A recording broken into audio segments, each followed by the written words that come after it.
मैं एक हिंदू हूँ। आमतौर पर हम अपने धर्म को लेकर न असुरक्षित महसूस करते हैं और न ही अपनी आस्था किसी अन्य व्यक्ति पर थोपने का प्रयास करते हैं। हम सभी को उनके कर्म के नजरिए से देखते हैं, न कि धर्म से। लेकिन आजकल मेरे समाज और मेरी धार्मिक भावनाओं को ठेस पहुंचाना कुछ लोगों की आदत बन गई है। इंडिया की पहली प्लास्टिक सर्जरी इंडिया में हुई है। पता है किसकी? गणेश की। मैं मान गया कि पहली प्लास्टिक सर्जरी आपने करी है, इंडिया में हुई है, तो ठीक से तो कर लेते।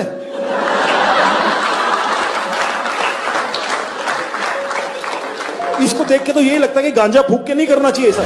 क्या ये इन्हें किसी तरह से ज्यादा बुद्धिजीवी बनाता है? आपको ऐसे बहुत से वीडियो मिल जाएंगे जिसमें कॉमेडी के नाम पर लगातार हिंदू धर्म और हिंदू देवी देवताओं का मजाक उड़ाया जाता है। Indian women just celebrated Karwa Chauth, or as I like to call it, Karwa. और सबसे ज्यादा अचरज की बात तो ये है कि इनकी कॉमेडी में जो आम बात है वह हिंदू है। Like इसमें हिंदुओं को जिंदा जला दिया। It's like, fuck, that's bad. मरने के बाद जलाते ना। ये लोग मेरी धार्मिक भावनाओं को ठेस पहुंचाते हैं और लोगों को मेरे ही धर्म के बारे में झूठी बातें बताकर मेरे ही भगवान को नीचा दिखाते हैं और उम्मीद करते हैं कि मैं इनकी घटियापन पर हंसूं। गणपति बाप्पा मोरिया, शीला की जवानी, गणपति बाप्पा मोरिया, मुंडी है हरामी। At one point we just start banging our nipples for some reason. मेरा भगवान आया 1.5 दिन के लिए, मेरा भगवान आया 3 दिन के लिए, बाजू वाले का 5 दिन के लिए, बाहर के मंडली का 7 दिन के लिए। भुगता नहीं है क्या यार इन लोगों को? पहले मुझे लगता था कि ये लोग मोदी सरकार के खिलाफ हैं और उनका विरोध कर रहे हैं, लेकिन अब मेरे साथ साथ बहुत से लोगों को ये पता चल चुका है कि ये लोग सरकार के साथ साथ मेरे धर्म को भी नीचा दिखाने की मंशा रखते हैं।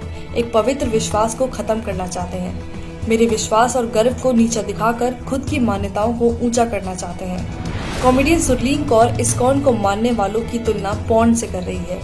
आप सबको मैं बता दूं, बेशक हम सब इस्कॉन वाले हैं, पर अंदर से सब हरामी पॉर्न वाले हैं। सुरलीन इस वीडियो में ऋषि मुनियों को अपमानित करने का कोई मौका नहीं छोड़ती है, उन्हें वासना से भरा हुआ बताती है। सबसे ध्यान लगा के जो चीज की जाती है वो है मेडिटेशन। मैं नहीं मानती हूँ, क्योंकि जितनी ध्यान लगा के हम फोन देखते हैं शायद कोई दूसरा काम करते होंगे। सुरलीन कहती हैं कि संस्कृत का इस्तेमाल करके ऋषि मुनियों ने अपने बड़े बड़े कांड छुपाए हैं। धन्य हो हमारे ऋषि मुनि जिन्होंने थोड़ी सी संस्कृत यूज करके अपने बड़े बड़े कांड छुपाए हैं। कामा ये सब सुनना किसी मानसिक उत्पीड़न से कम नहीं है। कॉमेडियन मुनव्वर फारूकी खुलेआम मंच से भगवान राम और माता सीता के लिए अभद्र भाषा का इस्तेमाल कर रहा है। लाइक अगर भगवान को रिस्पॉन्स करें, वो गाना कैसा है ना, लाइक मेरा पिया अगर है और राम जी डोंट गिव। मेरा पिया घर है, राम जी लाइक मैं 14 साल से खुद घर नहीं गया। एंड अगर सीता ने सुन लिया तो वो तो डाउट करेगी। और सामने बैठे दर्शक बेशर्मों की तरह अपने ही भगवान पर हो रही अभद्रता पर हंस रहे हैं। इनके लिए कितना आसान है हिंदू देवी देवताओं का मजाक उड़ाना, लेकिन जब बात किसी और धर्म की आती है तो इनकी जुबान पर ताला लग जाता है। मुझे समझ नहीं आता कि इन लोगों को हिंदुत्व और मोदी सरकार एक दूसरे के पर्याय क्यों लगते हैं और राजनीतिक पार्टी का मजाक उड़ाने की आड़ में मेरे धर्म का मजाक क्यों बनाते हैं। मैंने तो नहीं देखा कि मेरे धर्म ने दुनिया में किसी को कभी भी हानि पहुंचाई हो। मेरा एक ऐसे परिवार में जन्म हुआ है जहां मेरी माँ आस्तिक है और रामायण पढ़ती हैं। हम गीता का पाठ करते हैं। हम छोटा गणेश और महाभारत देखकर बड़े हुए हैं। ये मेरी खूबसूरत यादें हैं जो बहुतों के साथ मैंने साझा की है। हम सब जानते हैं कि हिंदुओं का इतिहास ऐसा नहीं है जहाँ किसी का कभी उत्पीड़न किया गया हो, लेकिन ये लोग अभिव्यक्ति की आजादी के नाम पर हर दिन मेरी आस्था को कुचलते हैं। ये लोग कलात्मक आजादी की बात करते हैं, लेकिन इनकी कलात्मक आजादी तब कहाँ चली जाती है जब बात किसी दूसरे धर्म की हो। क्या केवल हिंदू देवी देवताओं का ही मजाक उड़ाना सेकुलरिज्म है? हमारे भगवान ने इंडिया से श्रीलंका ब्रिज बना दिया उस समय बिना LNT के।